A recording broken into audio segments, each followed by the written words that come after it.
Vengo a recomendarles dos de mis novelas favoritas del 2025. La primera, Sangre y Deseo, y la continuación, Lujuria y Poder.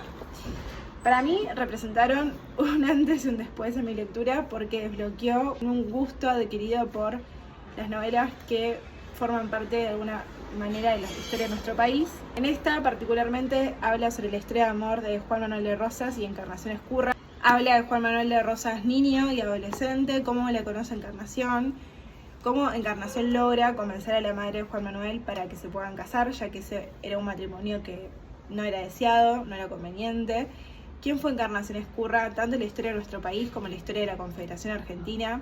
El rol político de esta mujer, asesora financiera de Juan Manuel y de sus colegas, porque cuando Juan Manuel se iba a hacer sus investigaciones ahí por la provincia de Buenos Aires y demás, ella se quedaba a cargo de la casa y la administración financiera del hogar. Algo muy interesante de Encarnación era la controversia que generaba con su participación en grupos de negros candomberos más relacionados a los sectores populares, y cómo esto genera conflictos con la sociedad elitista porteña, que no veía con buenos ojos la introducción de clases bajas a los teatros, a lugares o ámbitos que parecía ser que no les correspondían participar.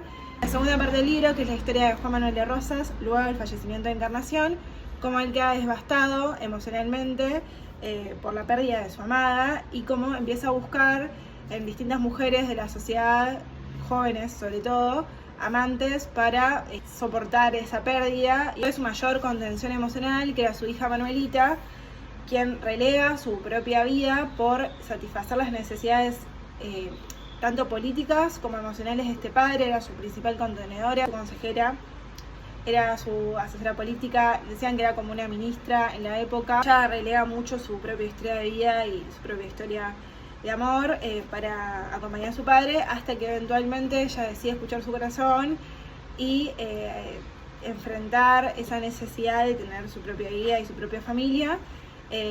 Y bueno, termina con Juan Manuel de Rosas cuando es destronado del poder político de Buenos Aires y se tiene que exiliar del país.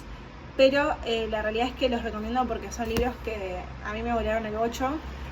No conocía las historias de estas dos mujeres. Me parece fundamental conocerlas, entenderlas, saber quiénes fueron y qué lugares tuvieron.